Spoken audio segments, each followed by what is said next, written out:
Baca. Ngopi sambil ngobrol pajak. Assalamualaikum warahmatullahi wabarakatuh. Kembali lagi bersama kami di acara Pijak, Ngopi Sambil Ngobrol Pajak. Alhamdulillah, apa kabar semuanya teman-teman atau rekan-rekan dari Cipta Sarana Cendekia.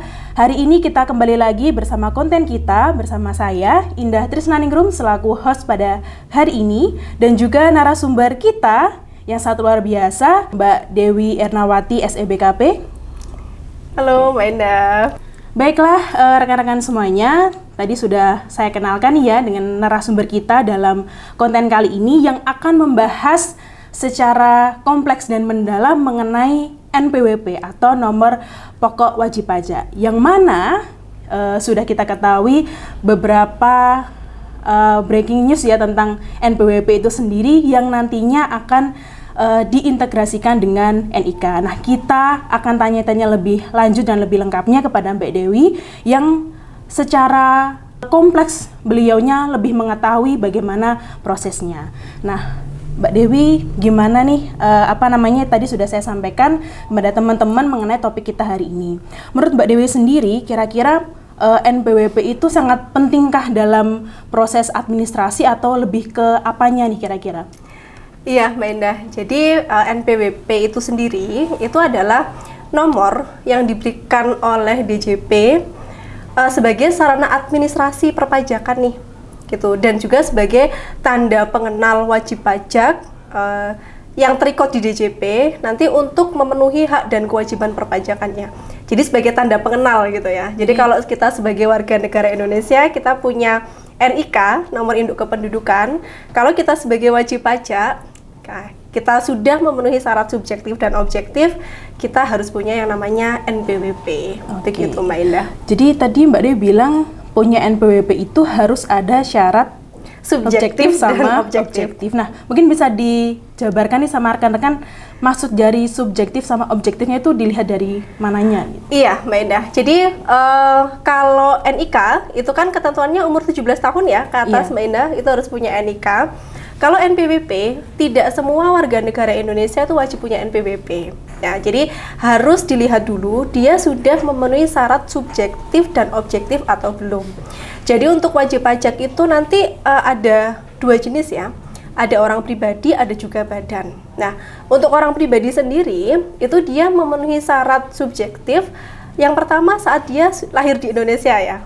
Berarti kan dia sudah jadi warga negara Indonesia. Benar-benar lahir itu sudah jadi subjek gitu ya? Iya, jadi subjek pajak. Kemudian dan juga orang pribadi yang berada di Indonesia lebih dari 183 hari dalam waktu 12 bulan.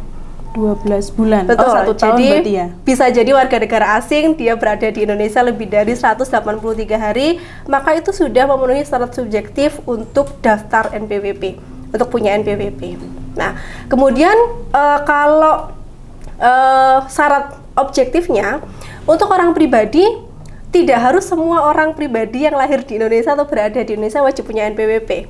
Tapi harus memenuhi syarat objektifnya juga. Tadi dilihat dari mana? Dari penghasilannya. Orang pribadi ini sudah punya penghasilan atau belum, dan penghasilannya sudah di atas PTKP atau belum. Kita tahu ya Mbak Indah, PTKP sekarang untuk orang pribadi PTKP setahun penghasilan tidak kena pajak batasannya adalah 54 juta kalau dia lajang ya. Bisa ditambah lagi nanti kalau dia menikah, punya anak gitu ya, PTKP-nya bertambah. Jadi sepanjang penghasilannya belum melebihi PTKP, dia belum wajib kok punya NPWP. Begitu. Kalau untuk badan sendiri, dia harus punya NPWP, harus daftar NPWP pada saat dia didirikan di Indonesia. Jadi dia sudah memenuhi persyaratan harus daftar NPWP dan nanti dia sudah terdaftar di pajak, harus memenuhi hak dan kewajiban perpajakannya. Jadi kalau untuk badan itu nggak melihat dia penghasilannya berapa, pokoknya udah berdiri langsung bikin. Betul, gitu ya Mbak? Iya, jadi sejak dia didirikan, dia sudah ada akte pendirian, itu sudah harus ada NPWP. Nah, selain itu biasanya di praktek ada juga misalkan dia mau bikin tabungan atau mau dia kredit di bank gitu Mbak Indah. Biasanya lembaga keuangan ini dia sudah minta data NPWP. Harus sudah Meskipun minta penghasilannya, identitasnya ya. iya, meskipun penghasilannya di bawah PTKP, kadang perbankan sudah minta syarat tadi harus punya NPWP dulu supaya dia bisa pengajuan kredit ke bank tersebut, gitu. Jadi memang penting sekali punya NPWP ini, apalagi kalau dia sudah memenuhi syarat subjektif dan objektifnya. Jadi tadi kan Mbak Dewi bilang penting ya, sangat penting apalagi untuk fungsi administrasinya kan gitu. Nah, Ya. mungkin lebih di apa ya Mbak ya, lebih dijabarkan lagi kali ya Mbak. Manfaat dan fungsinya tadi kan hampir sekilas-sekilas nih, mungkin lebih dijabarkan lagi tentang manfaat dan fungsinya NPWP. Dan kalau nggak punya NPWP, kira-kira gimana? Gimana ya kalau nggak punya di-skip NPWP? ya, di-skip gitu. Iya, jadi kita tahu bahwa sistem perpajakan kita ini kan self assessment system ya. Iya, betul. Jadi kita di sini dipercaya untuk kita bisa menghitung sendiri nih pajaknya. Mulai dari daftar sendiri, menghitung sendiri, setor sendiri, sampai lapor sendiri. Kita diberikan kepercayaan gitu. Kita dianggap bisa memenuhi kewajiban perpajakan gitu. Jadi kita sendiri di sini yang harus tahu dan kita yang aktif nih. Kapan kita harus punya NPWP, kita harus daftar sendiri ke KPP. Karena kalau tidak, kita bisa juga dikenakan yang namanya NPWP jabatan, Mbak Indah. Oke, Jadi jabatan. NPWP jabatan di sini kita nggak perlu daftar. Nanti pada saat DJP mengetahui bahwa kita ini sudah memenuhi syarat subjektif dan objektifnya tadi, penghasilannya di atas PTKP nih, tapi belum punya NPWP, DJP bisa menerbitkan NPWP jabatan. Jadi kita langsung dapat nomor NPWP di situ. Gitu. Untuk nomor NPWP jabatan itu nanti akan tetap dikonfirmasi nggak Mbak sama si yang punya ini tadi? Iya, jadi pasti nanti kita akan dapat kiriman NPWP-nya ya, dan nanti ada surat keterangan terdaftar, nanti di situ ada kewajiban pajak apa saja yang harus kita penuhi, begitu. Dan kita harus tahu konsekuensinya, NPWP jabatan ini DJP bisa mengenakan sanksi. Jadi akan menghitung pajak atas transaksi 5 tahun ke belakang. Gitu. Oh, jadi gini, lebih gampangnya mungkin rekan-rekan semuanya ya. Jadi kalau misalkan kita penghasilannya sudah melebihi PTKP, kemudian kita belum punya NPWP, maka kita akan dikenakan NPWP jabatan. Dan mungkin selama kita belum punya NPWP, ternyata penghasilan kita sebelumnya itu udah banyak tapi belum dikenakan, itu bakal ditarik ya, dihitung mundur ya, lagi. 5 tahun ke belakang, nanti dihitung pajaknya berapa dan pasti akan ditagih beserta bunganya.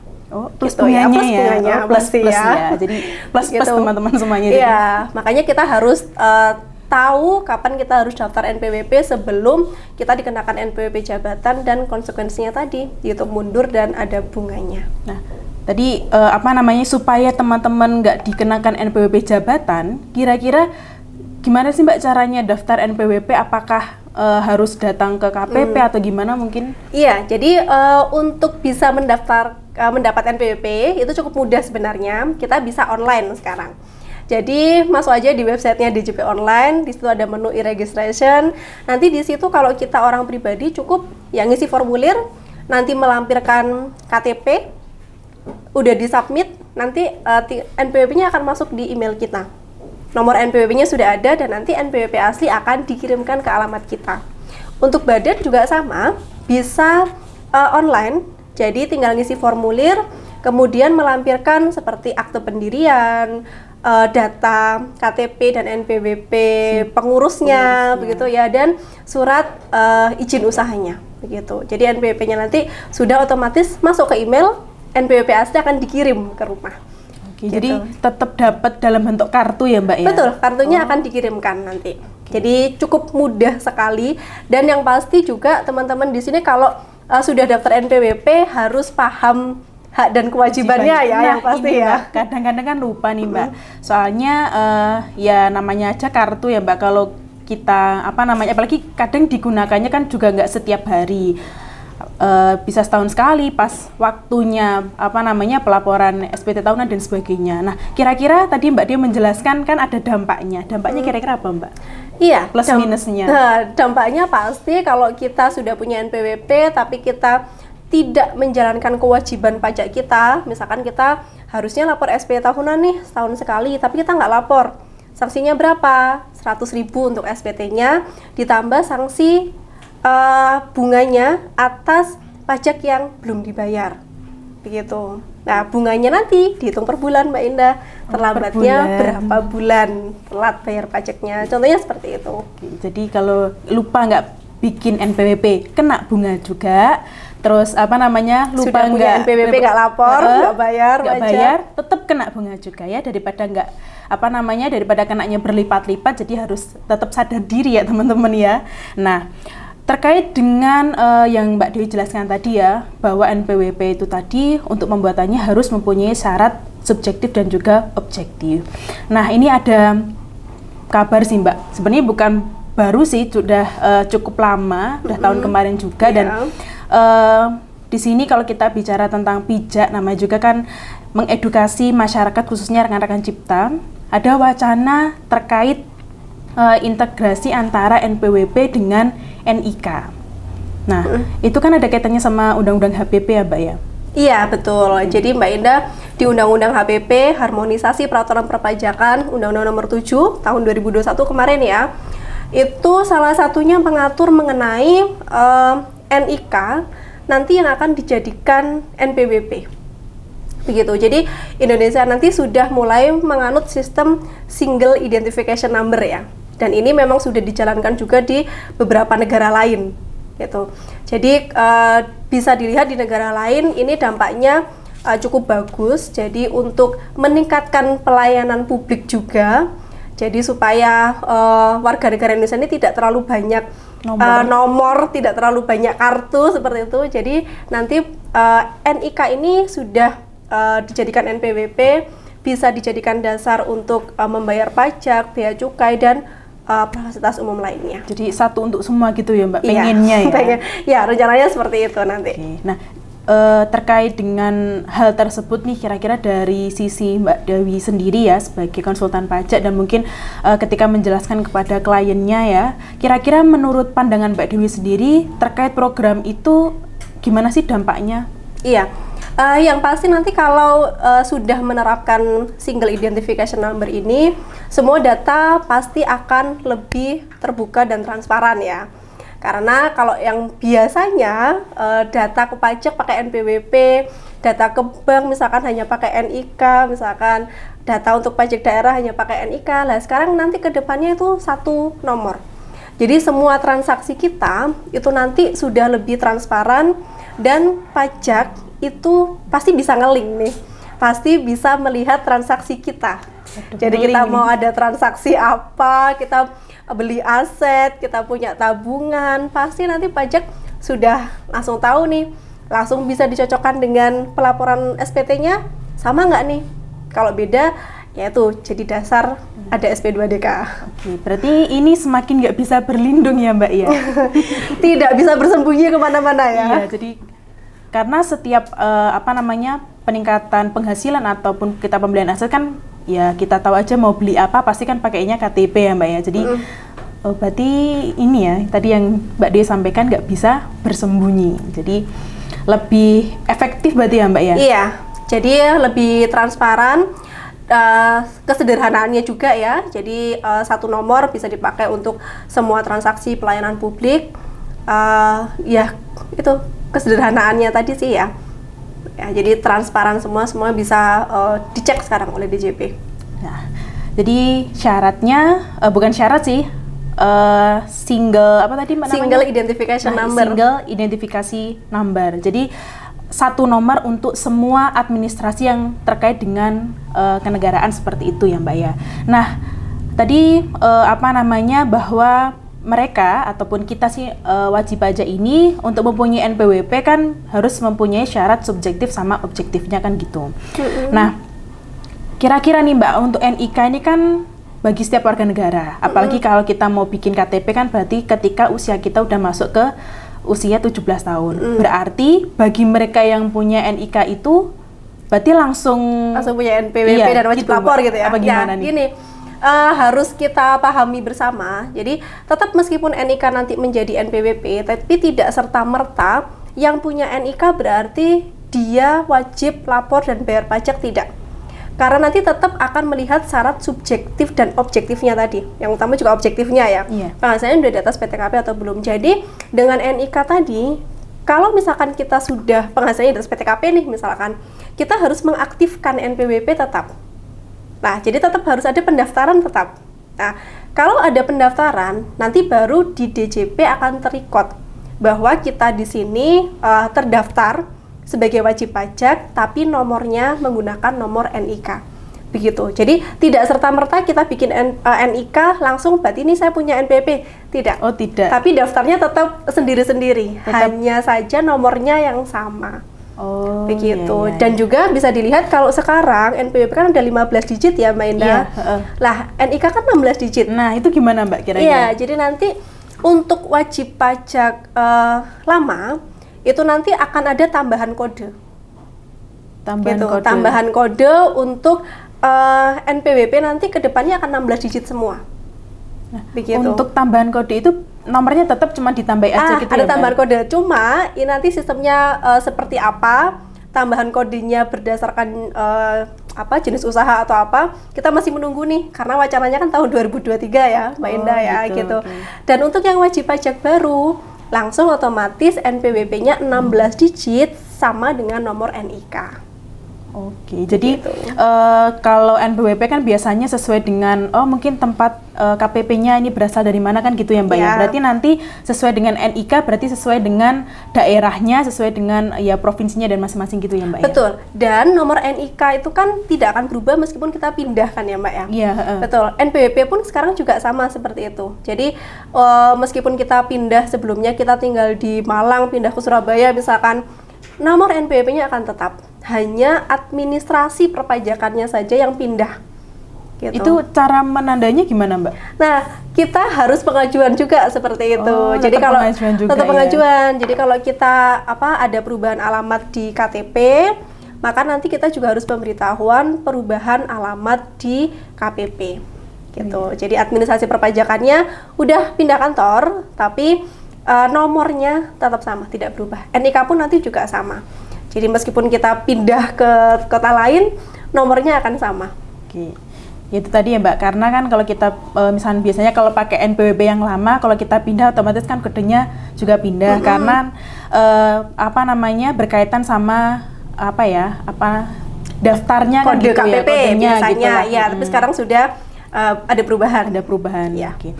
Nah, ketika NIK menjadi NPWP, berarti kan nomornya tadi ya satu untuk semuanya, semua transaksi jadi satu. Nah, kira-kira ketika NIK menjadi NPWP menjadikan Indonesia menjadi satu identitas ya Mbak ya. Namun apakah lembaga seperti DJP ya dalam hal ini yang menaungi perpajakan bisa menjaga keamanan identitasi masyarakatnya atau enggak Mbak kira-kira? Iya, jadi ini juga disampaikan ya oleh Menteri Keuangan kita, Ibu Sri Mulyani. Jadi dengan adanya wacana NIK menjadi NPWP ini, DJP menjamin kok kerahasiaannya. Jadi tujuannya ada NIK menjadi NPWP ini memang hanya untuk kesederhanaan dan untuk transparansi. Gitu. Jadi data yang ada di DJP itu dijamin kerahasiaannya, tidak akan tersebar ke lembaga yang lain. Gitu Mbak Indah. Tetap aman ya Mbak ya. Tetap Soalnya aman. yang dikhawatirkan masyarakat nih, waduh nanti harta saya bakal tersebar atau gimana gitu informasinya gitu ya. Ya, jadi datanya dijamin aman ini. Dijamin Mbak Indah. aman ya. Betul. Sepanjang sudah dilaporkan di SPT juga ya. Iya. Kalau belum dilaporkan di SPT, itu yang tidak aman. Karena nanti pasti ada kurang bayar pajak yang ditagih dan ya. tidak bisa bersembunyi lagi. Betul. Ya. Jadi dari wacana yang sudah bukan wacana ya Mbak, sudah terjadi ya, sudah terlaksana juga, tinggal nanti menunggu peraturan terkait, apalagi yang berubah penomorannya jadi 15 ke 16. Mungkin dari Mbak Dewi sendiri, dari sisi konsultan pajak ingin menyampaikan kepada masyarakat, khususnya dari rekan-rekan Cipta, terkait demikian persiapannya bagaimana nih kira-kira? Iya, baik Mbak Indah. Jadi kita melihat sekarang Indonesia DJP ini sudah semakin berkembang ya, sistem informasinya juga semakin meningkat. Sekarang lebih transparan, apalagi dengan wacana adanya single identification number ini membuktikan bahwa DJP sekarang akan lebih ketat ya mengawasi kita. Jadi kita harus siap, wacana ini nanti akan dilaksanakan di tahun 2023 ya. Teknisnya seperti apa. Tapi mulai dari sekarang paling enggak kita sudah pahamlah dengan kewajiban kita sebagai warga negara dan sebagai wajib pajak. Apabila kita sudah memenuhi syarat subjektif dan objektif, kita harus segera daftar NPWP dan memenuhi hak dan kewajiban perpajakan kita. Tidak menunggu nanti NIK terintegrasi dengan NPWP ya. Karena tadi NPWP jabatan ini bisa ditagih mundur sampai dengan 5 tahun ke belakang, ditambah dengan sanksinya begitu. Jadi bukan berarti kewajiban pajak kita hanya berlaku pada saat kita mulai daftar NPWP, tidak ya. Jadi mulai dari sekarang kita bisa lebih aware lagi dengan pajak. Sistem perpajakan sekarang sudah berkembang seperti itu, dan kita ya pasti mau nggak mau harus siap dengan perubahan yang ada gitu. Jadi pesan dari Mbak Dewi sendiri, kita harus siap menghadapi beberapa perubahan, karena kalau nggak kayak gitu ya konsekuensinya di kita sendiri dan ya ini salah satu proses atau langkah kita untuk bisa lebih maju dan ya lebih berkembang seperti itu ya Mbak Dewi ya. Nah, jadi kesimpulannya dari bincang-bincang singkat kita ini mengenai NPWP, tentunya teman-teman tadi sudah disampaikan oleh narasumber kita Mbak Dewi bahwasanya nggak usah takut dengan wacana ini, nggak usah takut identitas kita sudah tidak private lagi, karena tujuannya NPWP terintegrasi dengan NIK ini adalah untuk lebih efisiensi saja atau efektivitas saja dalam administrasi kenegaraan. Baik, terima kasih Mbak Dewi atas waktunya untuk konten kita hari ini. Semoga Mbak Dewi sehat selalu dan terima kasih atas ilmunya, dan semoga kita bertemu lagi di konten-konten berikutnya. Baiklah rekan-rekan semuanya, kita sudah sampai di penghujung acara kita pada hari ini. Saya ucapkan terima kasih banyak atas antusiasme dari rekan-rekan semuanya, dan jangan lupa like, komen, dan subscribe channel YouTube kita dan juga akun media sosial kita di Cipta Sarana Cendekia. Terima kasih untuk rekan-rekan semuanya. Saya pamit undur diri. Wassalamualaikum warahmatullahi wabarakatuh. Pijak, ngopi sambil ngobrol pajak.